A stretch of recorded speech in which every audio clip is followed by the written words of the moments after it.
Hello, everyone, and welcome to the 14th episode of When the Heart Leads. I'm your host, Dr. Kate Newburgh, and I'm ecstatic to be with you all today. This one is live as well, so we're transmitting this one live. And the episode title is Deep Fulfillment. So we're swinging for the fences here. We're going to go into this idea of deep fulfillment. And I want to preface this by saying if you've tuned in a lot, or maybe this is your first time, I will usually bring up something that is a powerful question for me. So this is something, this is in some ways what I consider to be maybe the most fulfilling question, if you we could put it that way, or kind of the most riveting question for me, and continues to be, and has been in the past. So deep fulfillment. So we're going to explore what that is, and also um, if you've tuned in a lot, you'll know that even though I can move in some abstract or theoretical waters sometimes, I always try to bring it all down to something that is practical, actionable, something that we can really take, like a takeaway, you could say. So there will be that at the end as well. But I'm going to talk about this idea of deep fulfillment. We've all crossed over into the new year together. This is a really powerful time for us to be, perhaps you're already doing it, doing some reflecting, thinking about what do I really want to bring forward? Who do I really want to be in this coming year, right? So this feels like really good timing. And so the premise of this idea of deep fulfillment, and possibly this entire podcast, is that there is, I believe,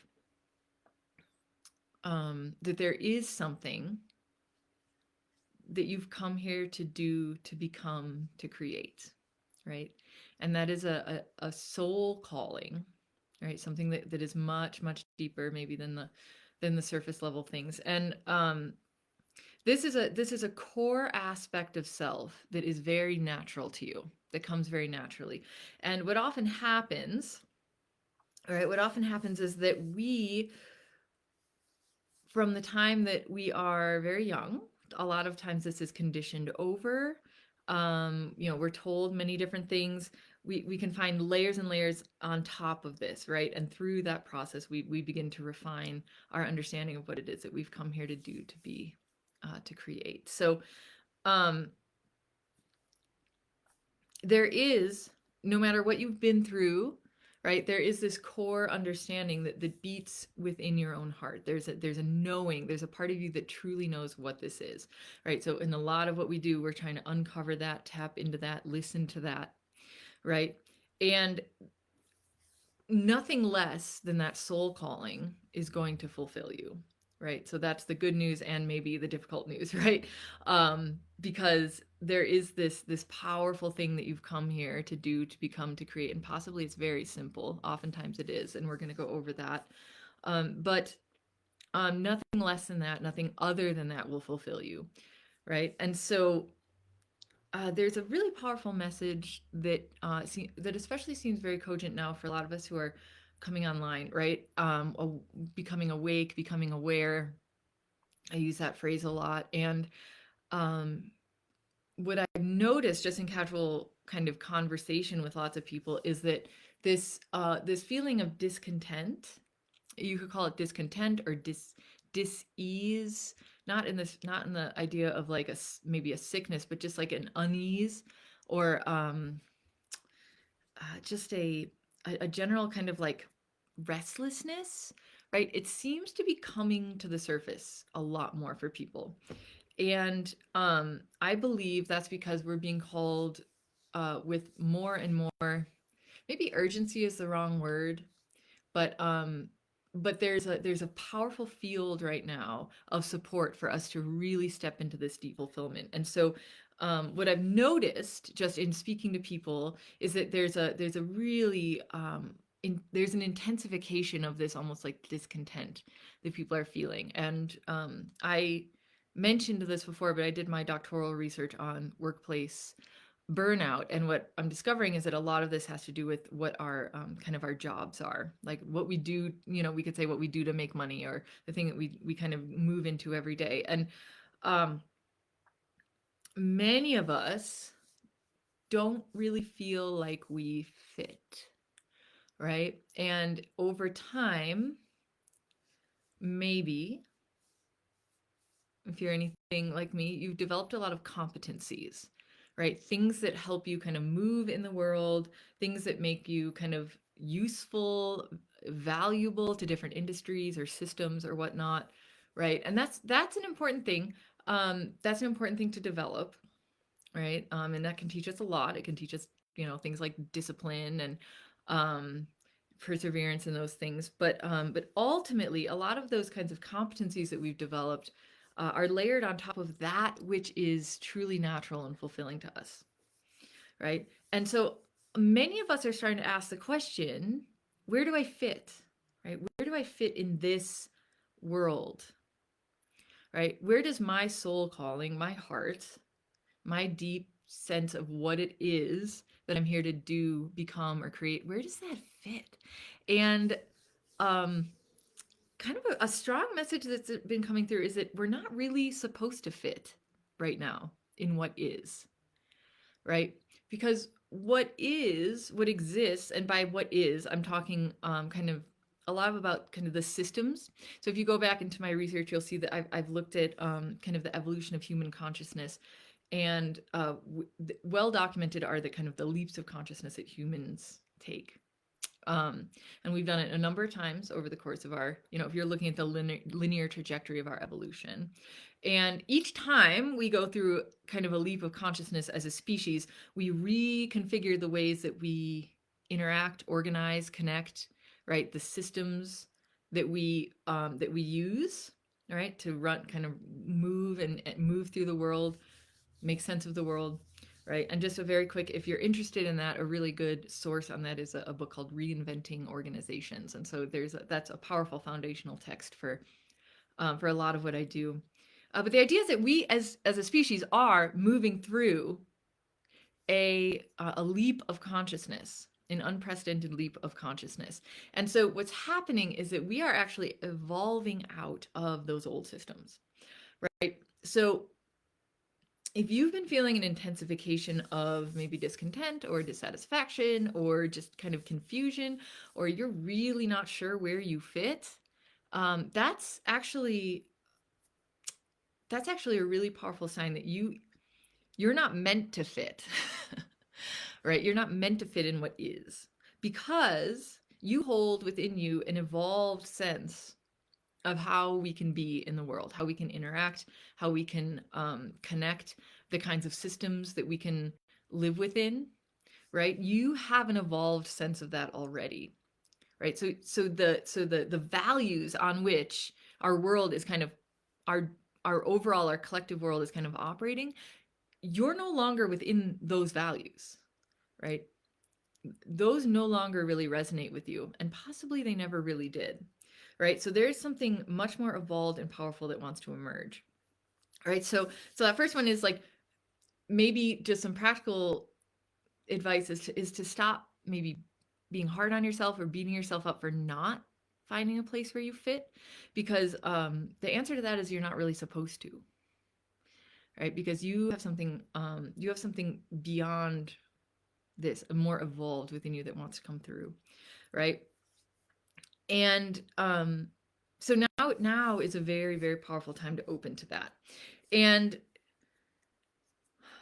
a lot of these shifts we're undergoing right now, this kind of this, it's almost like a summoning, like the field that exists right now is calling us outside of what we've known, right? And it's beginning to make very, very clear, right, the very obvious, the aspects of our life that are deeply resonant with our soul calling, that are deeply resonant with our deepest values, our innermost sense of self, and what parts of our life are not. And the first thing to do in this situation, a lot of times what we do is we say, oh, there must be something wrong with me, I don't fit, like this, I'm not satisfied with this part of my life. Maybe maybe you go through the whole like self-recrimination thing of like I must be ungrateful, I must not be trying hard enough, right? But the first gesture there is to turn toward and really listen to listen to yourself, listen to your body, listen to what arises when you think about all these different parts of your life, right? And some places may feel like, that's just perfect. That's right. That's exactly right. And then some places there's this, it's almost jarring how different it is, how different it feels. So, so what that indicates is that there are parts of your life, right, that are ready to be upgraded, to come more and more in resonance with this much deeper aspect of soul. And this, again, this is very natural, right? So when we're talking about deep fulfillment, we're talking about the calling of the soul, right? We're talking about that unique thing that only you can do, create, or become, right? And maybe you don't intellectually know what that is, but there's a part of you that does know what that is, and that's what we're kind of calling forth right now in this episode.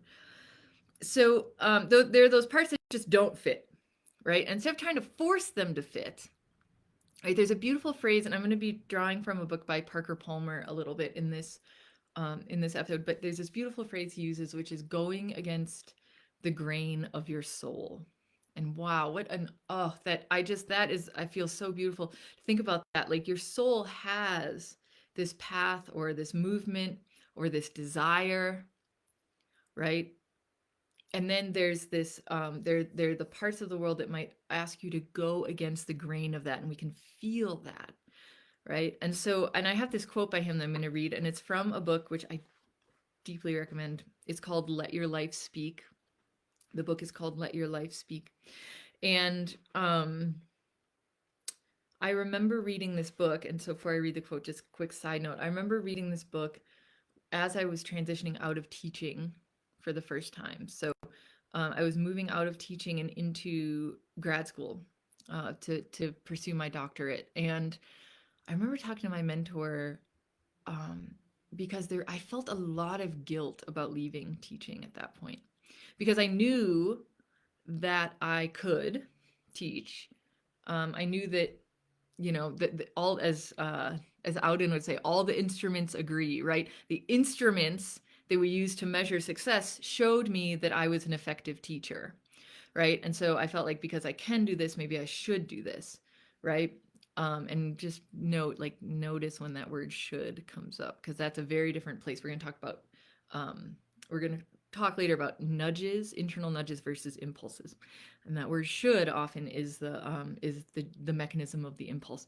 But I remember talking to my mentor about that and how I was so much more relaxed and so much more happy in grad school, like just immersing myself in study and reading and research. And he said, well, there's something about this lifestyle that's just much more resonant with you than teaching ever was. And it was almost like the first time when he spoke that, it was almost like the first time I had permission to acknowledge that I'm here for something that is already kind of embedded in me, that already is me, right? And that there isn't that there's actually a really powerful self-love that comes when you turn toward that, instead of like allowing yourself to layer over with things like guilt and self-recrimination, like just because I can do this, just because I'm competent at this, right? That doesn't mean that that's going to be the pathway of my soul, of my heart. And it's okay.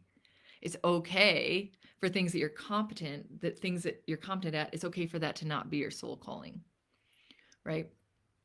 And so I'm going to read this quote by Parker Palmer, which really kind of lifts that up. So this is from, again, the book When Let Your Life Speak, which is an old Quaker saying. And Parker Palmer says, true self, when violated, will always resist us, sometimes at great cost, holding our lives in check until we honor its truth. I'm going to read that one more time because I think this is really powerful. He says, true self, and that's a proper noun for him.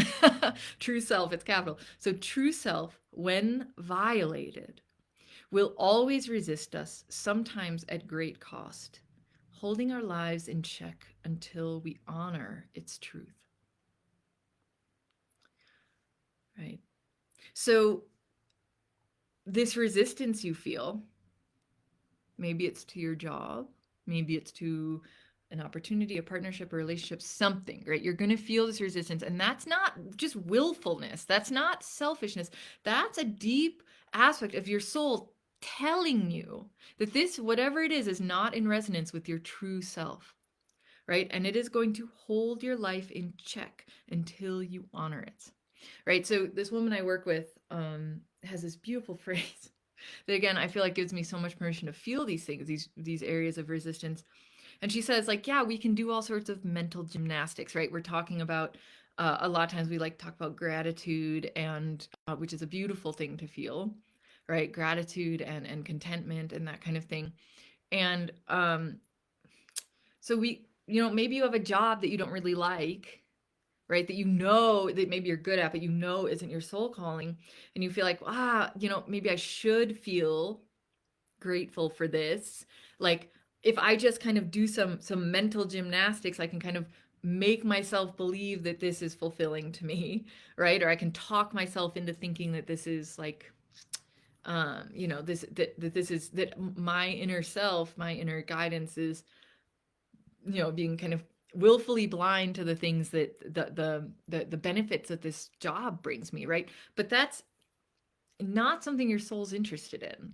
Your soul's just not interested in anything that isn't perfectly 100% resonant with its purpose here, right? And that is both terrifying and a relief sometimes. It's terrifying because it doesn't let you rest. It doesn't allow you to rest in those places that aren't resonant, right? And it's a relief because it completely explains why, when we're not in those spaces that are resonant, we feel that stirring, that discontent, that restlessness, right? There's something more I haven't there's something more resonant that I haven't found yet, right? And so all right, so we've got this premise, right? Just a quick recap. We've got this premise.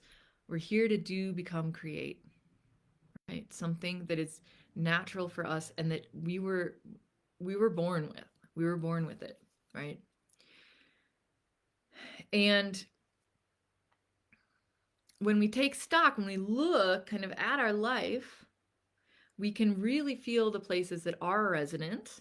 And most likely you have some, right? And we can really feel the places that aren't. And I just have a personal example of like that, something my soul knew that I didn't know consciously, but my soul knew it, right? And over the course of my life, I've been in a number of intimate relationships. I've had boyfriends, right? You could put it that way. Right? And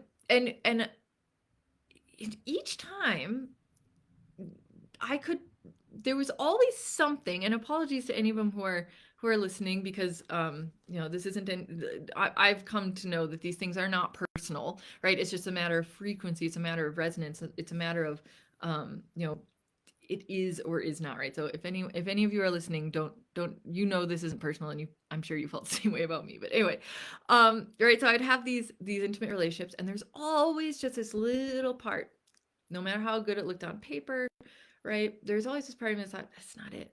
It's not it, right? Sometimes it was really obvious. Sometimes it wasn't so obvious. And I can say now that I'm in a relationship that is deeply fulfilling, deeply resonant, right? I understand why my heart, my soul never let me rest in those other ones. Because it's one of those things, like, people just say, oh, once you're there, right? Once you have it, right? And I didn't know for a long time. So I did, because my heart knew, my soul knew, but it wasn't in my conscious awareness. So I was always kind of annoyed when people would say that.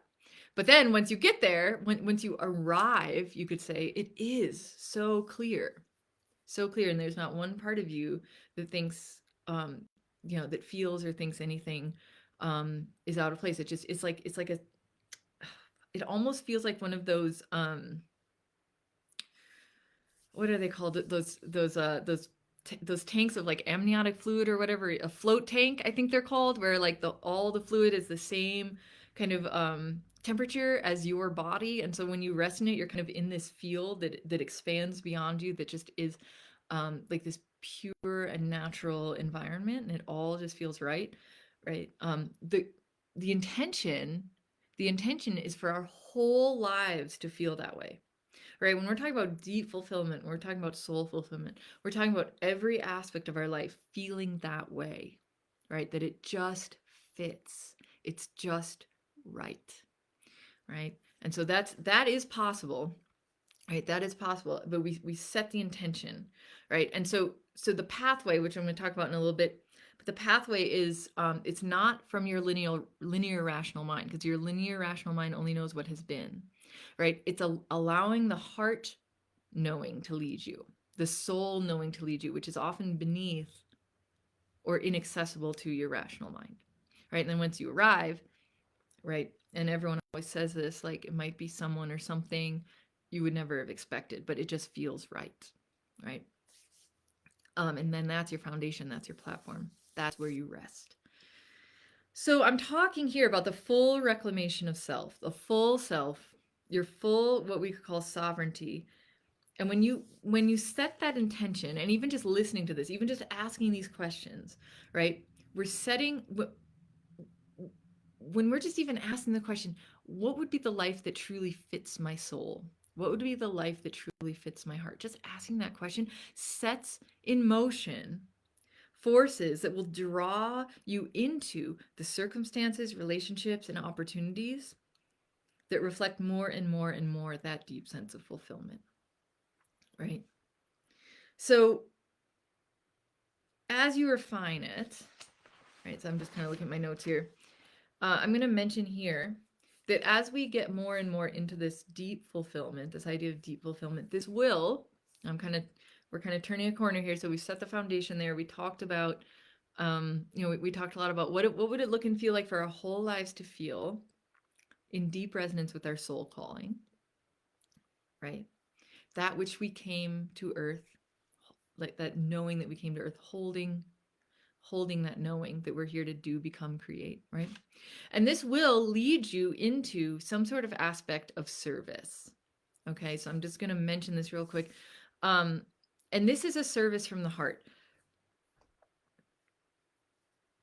I want to talk for a moment, just a quick moment, about service, because that can be a very triggering idea for people, especially if in service to others or to an organization or to an ideal even, right? If in that service you've been abused, exploited, taken advantage of, manipulated, right? So I remember when I first started considering this idea of service, I got very resistant to it because in my experience, service meant self-abnegation, or service meant compromise of self, right? And the kind of service I'm talking about here is will never ask you to compromise your values or yourself, right? This is kind of what we call about that soul, that we're talking about divine service to the divine, right? And the divine will never ask you to compromise yourself, will never exploit you, okay? So the idea is that, but it took me a very long time to be able to turn toward the heart and ask, how can I be of service today? What would you have of me today? Right? And to be able to really listen to the answers, because I was always kind of worried that the heart would say something like, well, go do that thing that you hate doing, right? Or go whatever, something that just feels awful, right? And I was always worried, because my associated service often had been that, especially, I mean, there's a reason I did my doctoral research on workplace burnout, because I often went into workplaces that would then take advantage of our desire to be of service, right? And so when we move into this soul calling, that service is going to feel really natural, right? And it might not even feel like a conscious act of service, right? Maybe your heart will tell you the way you can be most in service today is to be really loving and kind to yourself, just see what happens, right? And your heart might say that to you. Like your heart might say, the way you can be of real service today is to get outside in the sunshine. Or it might say that, right? So once it starts saying things like that, you're like, oh, this whole service thing, I'm kind of getting into this, right? Go play. It might say, go play. Get out of your head. Go play. Go run around. Get a hula hoop. Right? It might say, it might do, and then there, I'll sometimes I just get these side notes. Like I won't even pretend like this part was scripted. But there's this, I have this little bike, like a little like cruiser bike with a basket on it. And sometimes when I'm feeling like way too in my head, I'll just get on my bike and like ride around my yard, and it's got like flowers in the basket and it just looks ridiculous. But and I'm a grown woman riding this cruiser bike. And there's this one time I was doing that, and one of my friends drove by and she got out of her car and said, "Are you riding that bike around your yard?" And I said, "Yeah, yeah." And she said, "That just made my day. Just the fact that you're doing that." And so this now you know a little more about me. But that's what I'm saying is like the ways that you can be of service, it's not like maybe you're not going to a soup kitchen, right? But in emanating this kind of this feeling, this deep feeling of love or self-care or contentment or silliness, right? You could be of deep service to others without even really realizing that that's what you're doing, right? So there's going to be an aspect of service, but that too might not be your linear rational conception of what service is, right? So you can, so this is kind of a practice, and it can become a fun practice, is to, like, I meditate every morning, and one of the things that I tune into is, how can I be of service today? And I'll tune in a few times a day. I'll be like, what in this moment, how can I best be of service? Right. And sometimes the answers you get are really interesting and really fun. So I suggest, just trying that, just give it a shot, see what happens. It might lead you outside of things that you, would otherwise have done or thought to do. So, so yes. So this connection, this service, which will oftentimes then bring about connection, like a heart connection with others, right? And in some ways, that is the highest form of service, is just connecting with others in a heart-centered way, right? This will allow you to begin to lovingly give those deepest gifts, right? Because it's going to create pathways for those gifts to be given. Okay. So, um, so in some ways, what we're talking about here is the highest service you can provide, right? Comes all the way back. So it's all full circle, right? It comes back to this deep sense of soul fulfillment, what you're here to do, become, create. And I have a little, like, another way of thinking about that, because sometimes it can feel really big and abstract, or sometimes you can feel like, am I worthy of, am I really worthy of just doing the thing that feels most right and most natural to me? And I like to say again, so Parker Palmer says about how, when we violate our true self, it will hold our lives in check. And another way to think of it too is, we were created for a very specific purpose, soul purpose. And I say sometimes, like, you wouldn't expect an Arctic fox to thrive in the desert. You just wouldn't expect it to, because it wasn't designed for that environment. It wasn't designed for that place, right? And um, similarly, like, we were designed for something very specific, right? Our loves, our interests, our proclivities, things we're curious about, the places we seem to thrive within, the people we seem to thrive around, right? It's all very intentional. It's all very specific, and it all kind of guides us toward that thing that is going to be most fulfilling for us, right? So just to give yourself some permission to feel those points of resistance, right? The Arctic fox in the desert, you wouldn't, if the Arctic fox started berating himself for not being able to thrive there, right? That then they would be missing a really powerful opportunity to tune into what is most natural, what would allow them to thrive, right? Which is, I mean, for them, very simply, like a colder place, right? We wouldn't expect them to try to make themselves fit in that environment where they just weren't designed for it, right? And the same thing is true for you. There is a calling that you were designed for. And if you turn against yourself at those points of resistance, trying to force yourself to be grateful or to fit, right, then you're missing a really powerful opportunity to be asking, well, what would actually fit for me? You know, and there's this thing that when you get there, you'll know. And if you're not feeling it yet, right, you just haven't moved into that space yet, and there's no reason to feel bad about that. It's just this is the process of our evolution, right? So this is something Parker Palmer calls living from the inside out, right? And so in some ways what we're doing right now is we're moving into a time, and this time of deep winter, right? It's a very powerful time of deep listening, of turning inward and of listening, right? And this quote that Parker Palmer, again from Let Your Life Speak, a book I've returned to over the years. I've read it so many times. It never fails to just bring something to peace, bring something to rest in me, right? So another quote he has is, he says, before you tell your life what truths and values you have decided to live up to, let your life tell you what truths you embody, what values you represent. All right, I'll read that one more time. He says, before you tell your life what truths and values you have decided to live up to, let your life tell you what truths you embody, what values you represent. Right?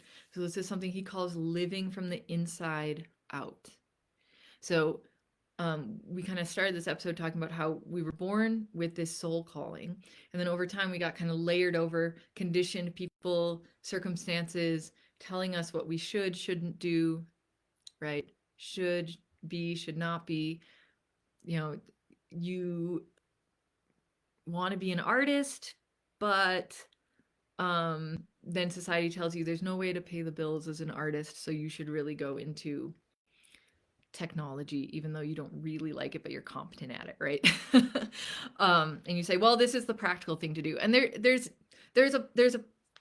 a time and a place for that, right? And if you're tuning in now, it means you've probably reached those powerful levels of competency where you can move and function in this world as it is, right? And that's fine. But the invitation is not to mistake that for what is truly fulfilling for you, for what your soul calling really is. And so that is listening. That takes listening into what there's a part of you that already knows this. And as I've been speaking kind of energetically, there might be some things arising for you, right?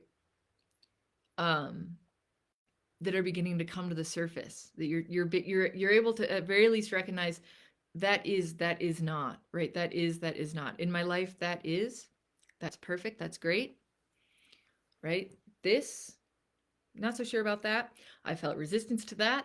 That probably means it's not part of my soul calling, right? Or at least I'm outgrowing it. I'm evolving, right? Because if we go all the way back, you're not really supposed to fit. A lot of us are not supposed to fit in what is, because we came here to evolve the world itself, right? And we're doing that by starting by evolving our life, evolving our own life, right?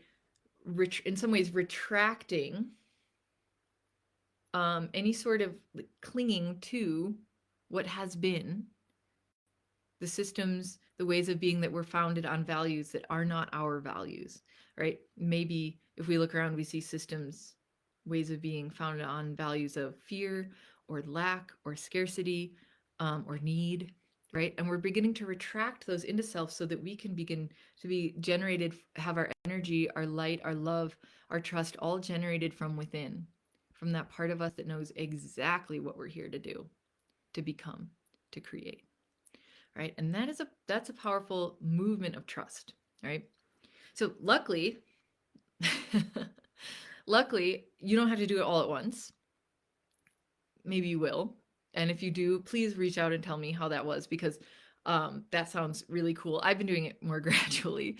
So I can offer this kind of the way I've been kind of moving toward what is more and more and more fulfilling, right? If you have another way, I'd love to hear it. Um, I'd love to hear about it and how that's worked and how it is working for you and how to recognize it. But here's a practical thing that you can do, and you can do it right now. You can do it every day. You can do it every second of the day. Whatever, you know, this is something very, very simple. All right. But it's a very practical thing that'll help you more and more move into that pathway of the heart, right? It'll lead you more and more into the soul calling. And I've been thinking about it as internal nudges versus impulses. Okay. So when I get the kind of the nudge to do something,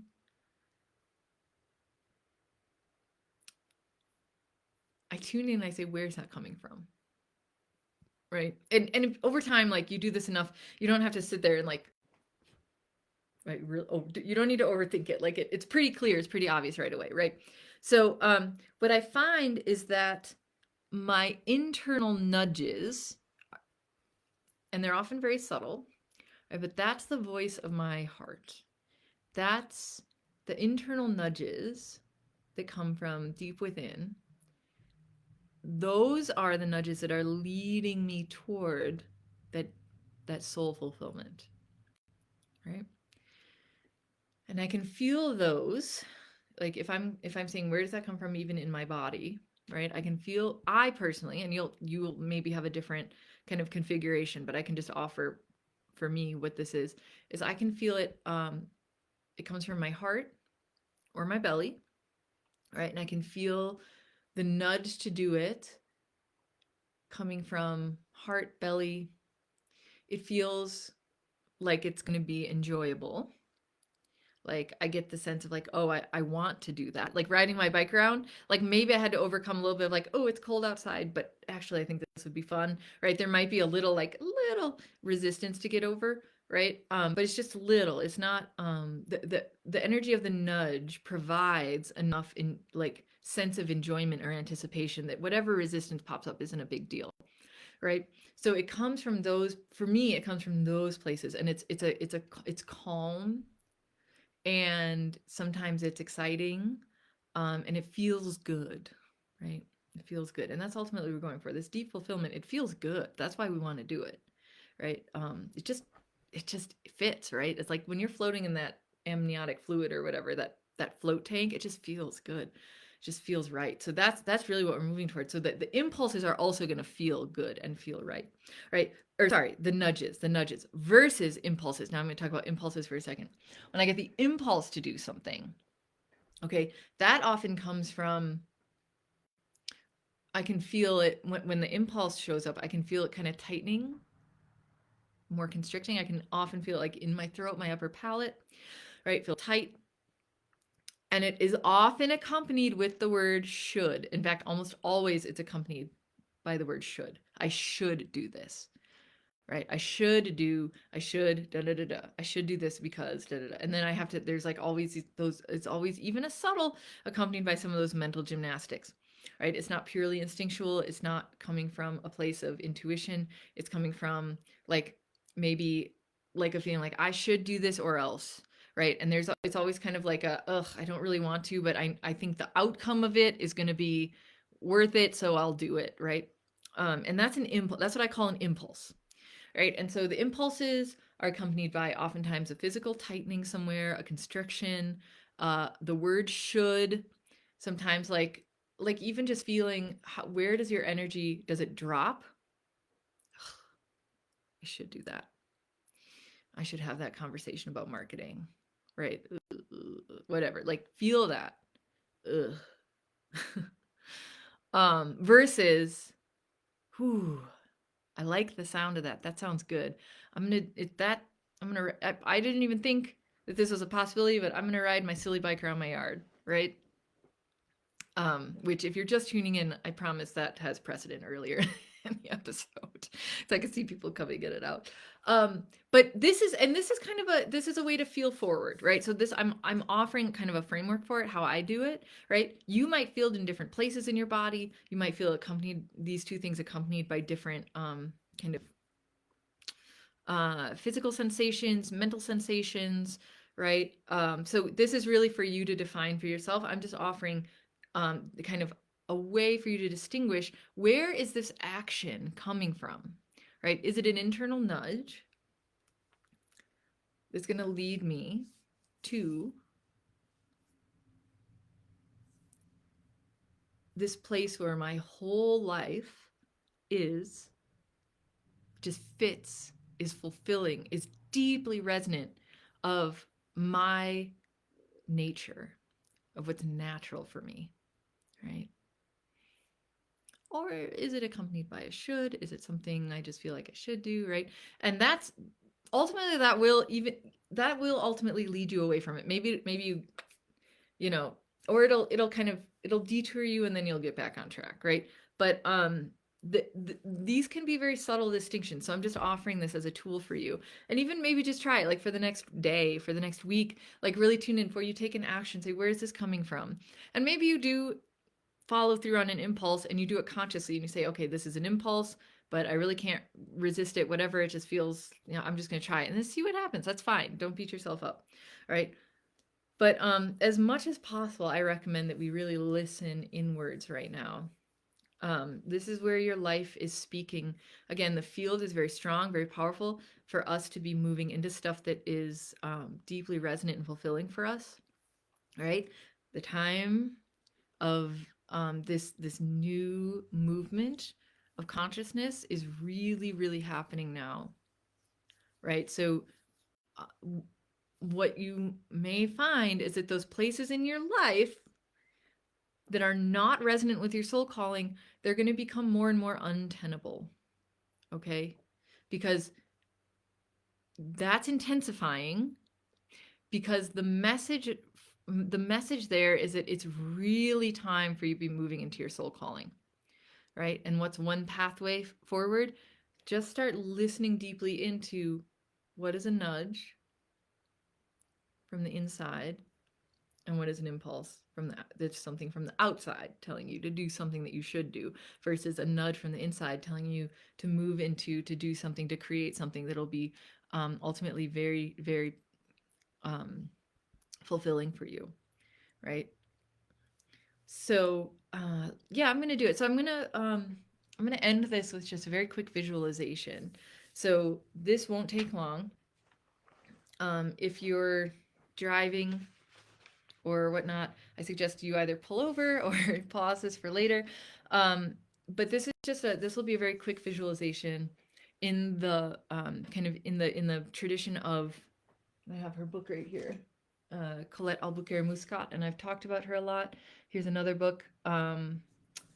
These are kind of visualizations for healing, right? And I'm not taking this visualization from the book, but it's in this kind of lineage, okay, the one I'm offering. And hers are very quick, very quick and very powerful, and they kind of are designed to shift you in a way. So I'm going to offer a visualization right now for you to just, if you're a little confused or you're not sure, or you need a boost in your subconscious to get you moving into the right direction for your soul, right? This one should help, and this is one that I've been sitting with. So settle in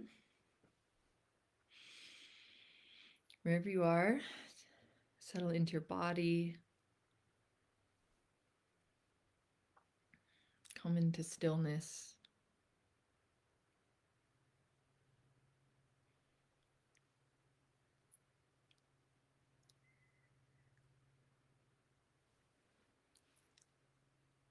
And I invite you to breathe out 3 times. With each exhale, you'll see the numbers 3, 2, and 1. Let's take a nice deep breath in. And on your first exhale, see the number 3.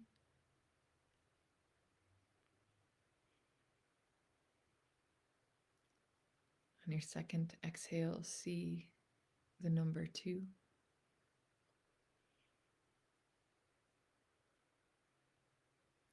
And on your third exhale, see the number 1, tall, clear, and bright.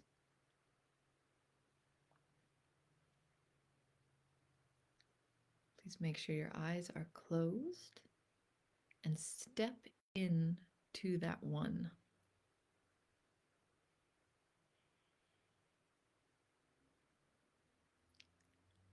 Find yourself in a circular room. Around the periphery of this room are many doors, all closed.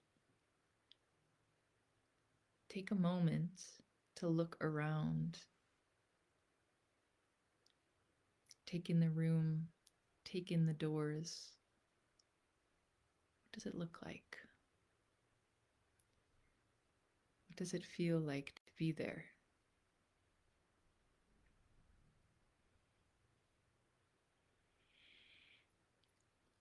Breathe out.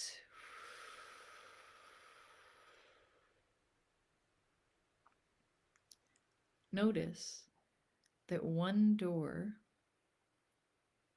is calling to you. Walk up to that door. What does it look like? Breathe out.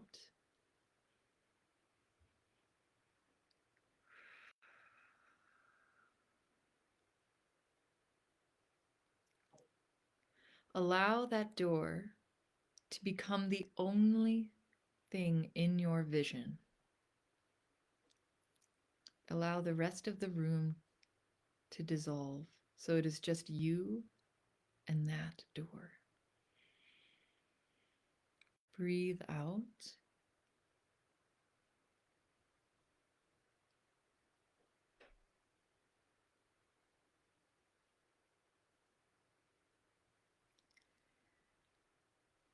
Reach out, turn the handle, and walk through that door. Breathe out.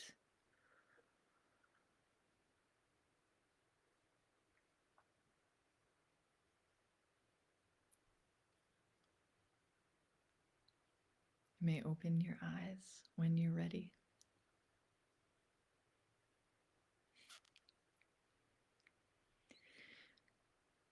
I suggest taking a moment just to journal or voice record anything that comes through or did come through during the podcast or the visualization.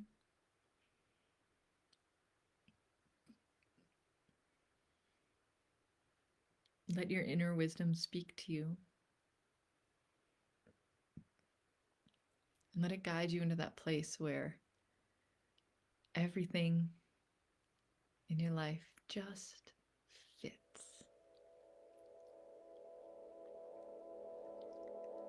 Will most likely be beyond anything you've ever known. Allow it to surprise you, perhaps in its simplicity. Let yourself be led there from within.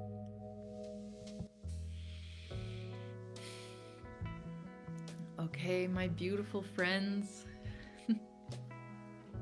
This has been the 14th episode of When the Heart Leads. We've been exploring the question of deep fulfillment. I'm Dr. Kate Newburgh, founder of Books of Eden Publishing, author of 2 books so far. If you're interested in my work, you can visit my website, which is booksofeden.com. There's a bunch of stuff on there about my work and what I do. It's been just an honor to connect with you across time and space. From my heart to yours, till next time.